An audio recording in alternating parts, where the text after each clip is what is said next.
मेरे प्यारे विद्यार्थियों, गणित के आज दूसरे क्लास में आप सभी विद्यार्थियों का तहे दिल से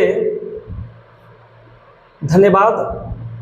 आप सभी विद्यार्थी इस चैनल को ज्ञान गंगा क्लासेस को आप लोग सब्सक्राइब करके और वीडियो को शेयर कीजिए, ताकि जो भी हम वीडियो बनाएंगे वो आप तक जल्द से जल्द पहुंचेगा। तो आज हम लोग पढ़ने वाले हैं कॉम्प्लेक्स नंबर। कॉम्प्लेक्स नंबर जो शुरुआत यहीं से करेंगे और इसके अंतर्गत हम लोग आज पढ़ने वाले हैं रियल नंबर, वास्तविक संख्या क्या होता है, इमेजिनरी नंबर, काल्पनिक संख्या क्या होता है। उसके बाद हम चर्चा करने वाले हैं टर्मिनेटिंग शांत, नॉन टर्मिनेटिंग अशांत। उसके बाद हमने चर्चा करेंगे कि इरेशनल नंबर, इरेशनल नंबर क्या होता है, इसके बारे में चर्चा करेंगे। तो आइए हम लोग क्लास को शुरू करते हैं और समझते हैं कि ये सब क्या होता है। तो ध्यान दीजिए,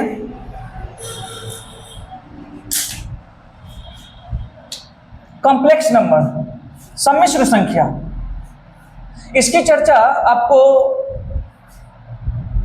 एक पूरा का पूरा टॉपिक ही है मैथ में, वो क्लास 11th में है ना, ये कॉम्प्लेक्स नंबर। लेकिन फिलहाल अभी हम लोग शुरुआत यहीं से करते हैं कि कॉम्प्लेक्स नंबर जो है वो दो भाग में बढ़ जाता है, एक वास्तविक और एक होता है काल्पनिक।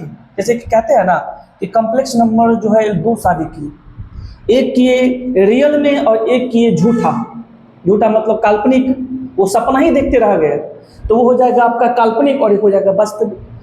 ये जो काल्पनिक है, ये अगर ये झूठा होगा तो क्या इससे हमारा वंशज बढ़ेगा? तो नहीं बढ़ेगा। ये जो वास्तविक है वो सारा सब कुछ जो है वो आप इसी से होगा। तो आइए समझते हैं कि वास्तविक संख्या क्या है। तो हम जान लेते हैं वास्तविक संख्या से पहले हमने इस वाले नंबर को, इमेजिनरी नंबर, काल्पनिक संख्या क्या होता है। काल्पनिक संख्या जैसे मान लीजिए कि आप देखे होंगे कि रूट अंडर 5 एक वास्तविक संख्या है, बिल्कुल वास्तविक संख्या है। रूट अंडर 5 के आगे लगा देंगे माइनस से, भी वास्तविक संख्या है। आप ये नहीं देखे होंगे कि रूट के अंदर -5, अगर -5 का अगर हम इसका स्क्वायर करते हैं तो भी हमारा आंसर निगेटिव में ही आता है, तो वो हमारा होगा काल्पनिक संख्या।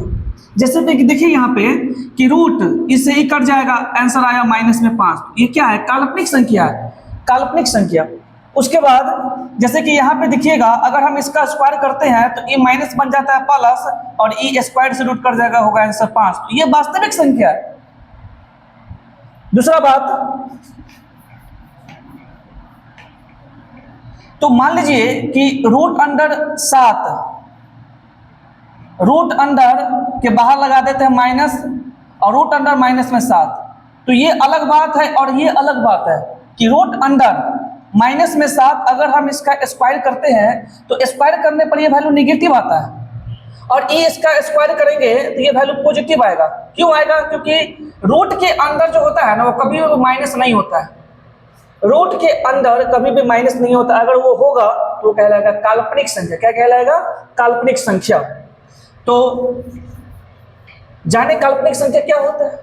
जैसे कि मान लीजिए, थोड़ा सा इसको एक्सप्लेन करते हैं कि रूट अंडर माइनस में 5, क्या रूट अंडर -5 को ऐसे लिख सकते हैं कि 5 गुना रूट अंडर माइनस में 1, कहीं है? तो रूट अंडर 5 और रूट अंडर -1 को कहते हैं आयोटा। क्या कहते हैं? आयोटा। इसका आंसर हो जाएगा 5 आयोटा, 5 आयोटा। इसको इसी तरीका से तोड़ा जाता है। उसके बाद जानते हैं हम लोग वास्तविक संख्या। वास्तविक संख्या जो है वो दो भाग में बढ़ जाता है, एक होगा शांत और एक होता है अशांत। शांत को कहते हैं हम लोग टर्मिनेटिंग और अशांत को कहते हैं हम लोग नॉन टर्मिनेटिंग।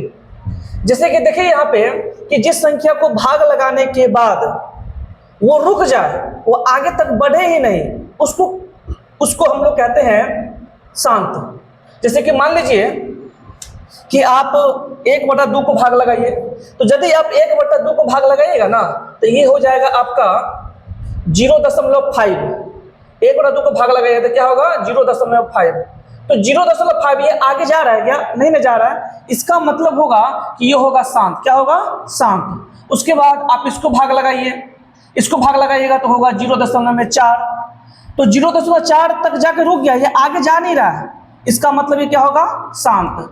उसके बाद 0.43, 0.548, 3/4, इस सबको भाग लगाएगा तो क्या कहलाएगा? ये होगा शांत। क्या होगा? शांत। उसके बाद अशांत। अशांत मतलब नॉन टर्मिनेटिंग। अगर संख्या को भाग लगाइएगा तो वो संख्या बार बार आएगा, अनंत तक जाएगा। जैसे कि मान लीजिए कि आप 1/3 को भाग लगाइए, 1/3 को भाग लगाएगा तो 0.33333 कहाँ तक आएगा? अनंत तक जाएगा। तो इसको कहेंगे अशांत। ये रुक नहीं रहा, ये अनंत तक जाएगा, ये हो जाएगा अशांत। दूसरा बात आप यहाँ पे कि उसके बाद इसको 3/11 को भाग लगाइएगा तो भी कहाँ तक जाएगा? अनंत तक जाएगा। तो ये हो जाएगा क्या? तो ये हो जाएगा अशांत। जैसे कि देख लीजिए, भाग लगाइए, इसको भाग लगाइएगा तो यहाँ पे हो जाएगा 0.11 दूना हो जाएगा यहाँ पे 22, बचेगा तुम्हारा 8 और फिर 0, 11 सत्ते 77, 3 और 0, 11 दूना 22, फिर 8, इस तरह से जाएगा, है ना। तो ये हो जाएगा आपका अशांत। क्या कहलाएगा ये? अशांत, अनंत तक जाएगा। दूसरा बात कि अशांत भी आपका ये 2 भाग में बढ़ जाता है, एक होगा रिपीटिंग और एक होगा नॉन रिपीटिंग, यानी कि अशांत 2 भाग में बटेगा। तो एक कहलाएगा आवर्ती और एक कहलाएगा अनावर्ती। आवर्ती का मतलब होता है कि आप संख्या को भाग लगाएगा ना तो वो अनंत तक तो आएगा, लेकिन वो रिपीट करते हुए जाएगा। जैसे कि मान लीजिए 1/3 को हमने भाग लगाया तो ये अशांत है क्योंकि ये अनंत तक जा रहा है। दूसरा बात कि ये पैटर्न को फॉलो करता है, 0.33333 अनंत तक जाएगा। तो ये हो जाएगा आपका अशांत आवर्ती, अशांत आवर्ती। ठीक है। उसके बाद आप देख लीजिए यहाँ पे 3/11 को भाग लगा है तो 0.27, आगे भी आएगा 27 से कहां तक जाएगा? अनंत तक जाएगा। इसका मतलब ये भी होगा आपका अशांत, लेकिन कैसा होगा? तो अशांत में हो जाएगा आपका आवर्ती, यानी कि ये 0.27 ये आपका पैटर्न को फॉलो कर रहा है। इसका मतलब ये भी हो जाएगा आपका अशांत आवर्ती। तो आप देखिए कि अशांत क्या होता है, शांत क्या होता है। अशांत होता है कि अगर हम संख्या को भाग लगाएंगे तो वो संख्या दशमलव के बाद जाकर रुक जाए, आगे बढ़े नहीं, वो हो जाएगा शांत। दूसरा बात, अशांत क्या होता है कि अगर हम संख्या को भाग लगाए तो वो संख्या चलते जाए, आगे तक बढ़ते जाए, तो वो कहलाएगा अशांत। अशांत में भी 2 बात, एक होगा आवर्ती, एक होगा अनावर्ती, एक होगा रिपीटिंग, एक होगा नॉन रिपीटिंग। अगर आप संख्या को भाग लगाइएगा तो अनंत तक तो आएगा, लेकिन वो संख्या एक पैटर्न को फॉलो करेगा। मतलब 1/3 को भाग लगाए तो 0.3333 कहां तक? अनंत तक, अनंत तक आएगा, अनंत तक जाएगा ये। लेकिन देखिए तो एक 3 बार बार आ रहा है, तो ये हो जाएगा अशांत आवर्ती। 3/7 को भाग लगाए 0.27 आगे भी 27 आएगा, कहां तक जा रहा है? अनंत तक। ये अशांत है, रुक नहीं रहा है, और अशांत होने के साथ साथ आवर्ती भी है, यानी कि रिपीटिंग है। दूसरा बात हो जाएगा आपका नॉन रिपीटिंग, अशांत नॉन रिपीटिंग, ये हो जाएगा आपका अनावर्ती। अशांत में कैसा? अनावर्ती। अशांत तो होगा, अशांत होगा, लेकिन वो रिपीट नहीं करेगा, वो जो है पैटर्न को फॉलो नहीं करेगा। जैसे कि देख लीजिए आप यहाँ पे कि रूट में 3, रूट में 5, रूट में 7, रूट में 2, रूट 2 का मान निकालिएगा तो हो जाएगा 1.414, इसका मान हो जाता है 4142। इस तरह से आगे जो है वो चलता जाएगा। तो ये होता है आपका √2। इसका मतलब कि 2 के बाद आगे कौन सी संख्या आएगा, कहां तक जाएगा, पता है क्या? नहीं पता है ना।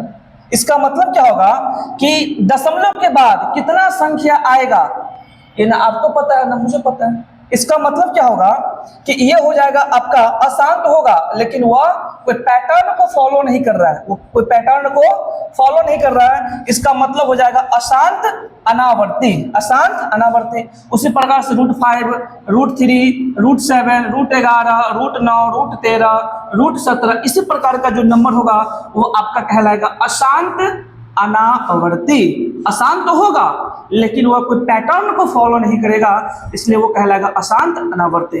अब ध्यान दीजिएगा कि ये जो आवर्ती है, पहला बात कि शांत, शांत क्या परमेय संख्या होगा? बिल्कुल परमेय होगा।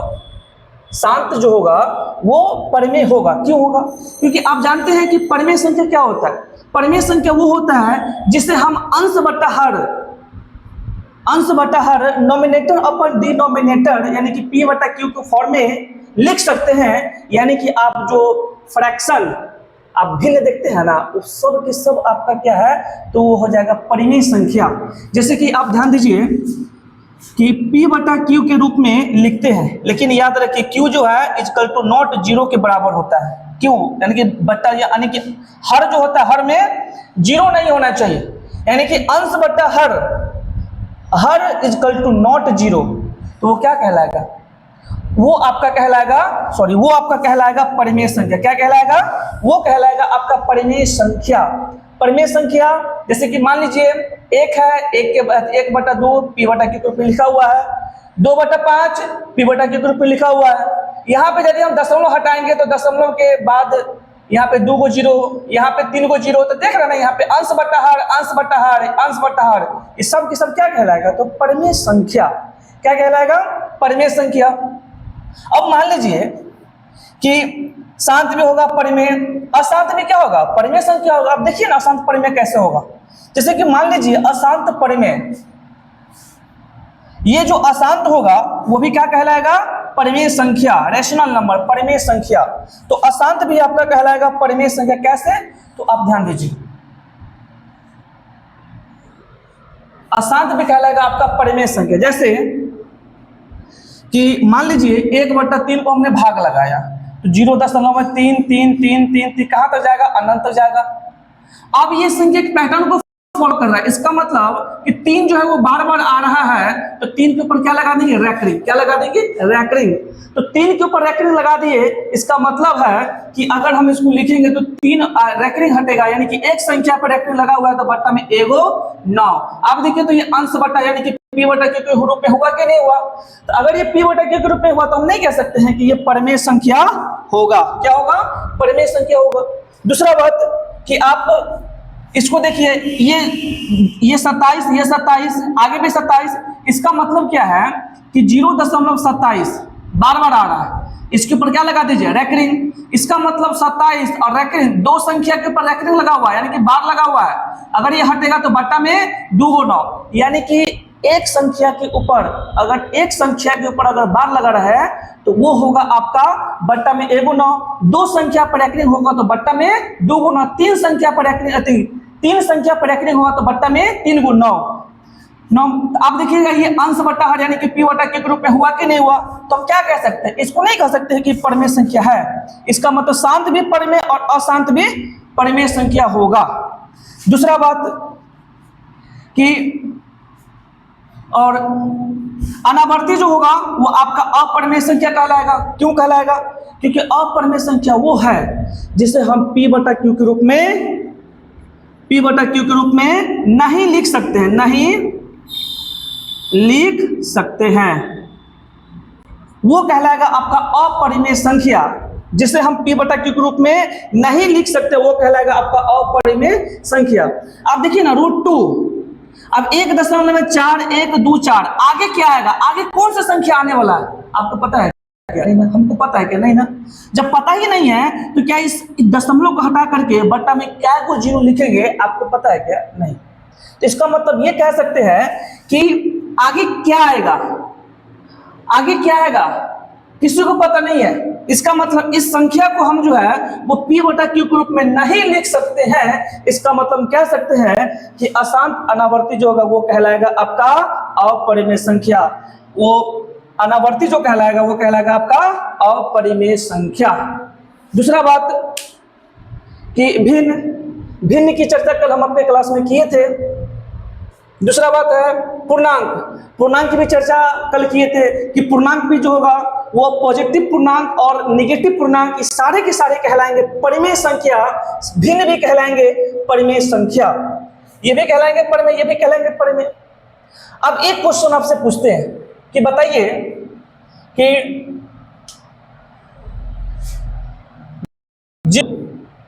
परिमेय संख्या है या नहीं, 0 परिमेय संख्या है या नहीं। तब कहिएगा सर 0 तो परिमेय संख्या, क्यों? तो हम 0 के बट्टा में 1 लिख सकते हैं। तो ये देखिएगा, ये हो गया P, ये हो गया Q, यानी कि बट्टा के ऊपर वाला को बोलेंगे अंश और नीचे वाला को बोलेंगे हर, यानी कि अंश को कहेंगे नोमिनेटर और हर को कहेंगे डिनोमिनेटर। इसको कहेंगे कि ये परिमेय संख्या है। अब क्या कहिएगा कि सर रूट में 9 परिमेय संख्या है, रूट 9 परिमेय संख्या है, तो रूट 9 का वर्गमूल क्या होता है? तो आप कहेगा सर 3। अब 3 के बट्टा में 1 लिख सकते हैं ना, तो ये P बटा Q हो गया, तो परिमेय संख्या हो गया। रूट 11 परिमेय संख्या है? नहीं, क्यों नहीं है? क्योंकि रूट 11 जो है उसका पूरा कोई वर्गमूल टूटता ही नहीं है, तो इसलिए route 11, route 13, route 15, route 17, route 19, route 20, route 21, route 22, सब के सब आपका अपरिमेय संख्या होगा। लेकिन रूट 25 की बात करेंगे तो रूट 25 का वर्गमूल हो जाएगा 5 और 5 के बट्टा में हम 1 लिख सकते हैं, इसलिए रूट 25 एक अपरिमेय संख्या है। हो गया? तो एक बार आप इसको स्क्रीनशॉट ले लीजिए। इसी तरह वीडियो को, इसी तरह क्लास को देखने के लिए हमारे पेज को फॉलो करें, ज्ञान गंगा क्लासेस को लाइक एंड सब्सक्राइब, और वीडियो अच्छा लगा हो तो कमेंट, शेयर और सब्सक्राइब करें। धन्यवाद।